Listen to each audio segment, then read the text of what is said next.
Competition तो आने ही आना है। आप ये सोच ले कि आप कोई भी प्रोडक्ट लेके बैठेंगे तो monopoly, it's not possible at all unless until आप या तो फर्स्ट मूवर एडवांटेज लेके चल रहे हैं या फिर आपने कुछ इन्वेंशन किया हुआ जिसका आपके पास में पेटेंट हो। अदरवाइज कंपटीशन आने आना, ये आपको मान लेना चाहिए। ध्यान किस चीज में रखना चाहिए, India is a price sensitive market. आप प्राइस में, क्वालिटी में आप अपना कंट्रोल रखिए। मेन सबसे ज्यादा मुझे लगता है कि इससे ज्यादा इंपॉर्टेंट कुछ नहीं है। Thirdly, keep on innovating and innovating in your products. आपको थोड़ा बहुत बदलाव समय के साथ में, समय के रहते हुए करना पड़ेगा। आपके कंपटीशन अगर कोई आ रहा है, अगर वो आप जैसा कर रहा है करने दीजिए उसको, कोई दिक्कत नहीं। आप एकदम रिलैक्स होकर बैठ सकते हैं।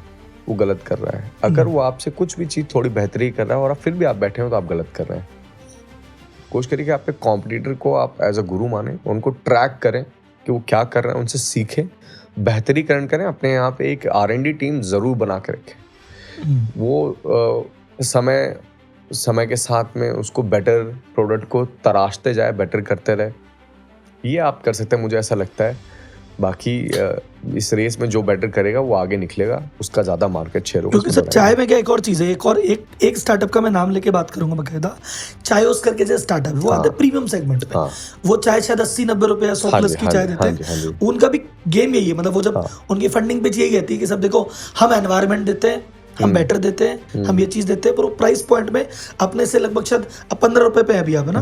और वो शायद 90 रुपए पे। वो 6x चल रहे हैं, लेकिन उनकी ग्रोथ का राज ये है वो फंडेड है, उनको मिल रहा है सब मोटा फंड।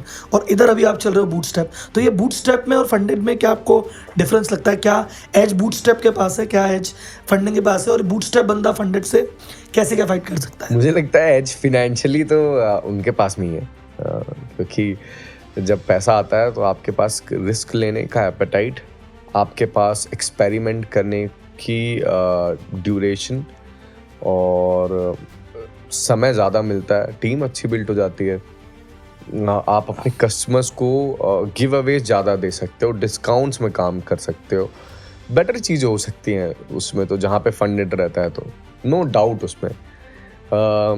वेयर इज बूटस्ट्रैप में आपको बहुत फूक के चलना पड़ता है। आपको अगर आप बूटस्ट्रैप है तो आपको ऐसा नहीं कि आप चाह के भी आप अपने कस्टमर को हर चीज़ नहीं दे सकते, आपको पैसा बचाना पड़ेगा। क्योंकि जो बैकएंड में जो आपके पास में इतनी बड़ी टीम है, आप उसको चलाओगे, उसका घर कैसे चलेगा? बैकएंड में काम ही नहीं चल पाएगा। हमको बैकएंड की टीम तो बहुत स्ट्रॉन्ग चाहिए, उनको पैसा लगता है। करोड़ों में सैलरी देते हैं हम लोग, करोड़ों में सैलरी देते हैं। तो बैकएंड की टीम को आप ऑपरेशन टीम छोड़ दीजिए, जो ग्राउंड स्टाफ है उनकी। सो वो हम लोग के साथ में एक ड्रॉबैक तो है, लेकिन एक हम लोग के पास में एक इंडिपेंडेंस रहती है। हम लोग वैल्यूज़ और मॉरल्स हम लोग के नहीं छेड़ पाता कोई भी। जब आपके ऊपर एक कोई पैसा दे के आपको बैठ जाता है तो पैसे के बनाम में उसको पैसा चाहिए, मल्टीपल टाइम्स में चाहिए। हमारे पास पैसा हमको भी चाहिए, जिसमें दो राय नहीं है, लेकिन अगर हमारे मॉरल्स और वैल्यू से मैच नहीं करे वो पैसा हमको नहीं चाहिए। वो चाहे वो किसी भी कीमत पे हो, नहीं खाएंगे हम, नहीं लेंगे, चाहिए नहीं।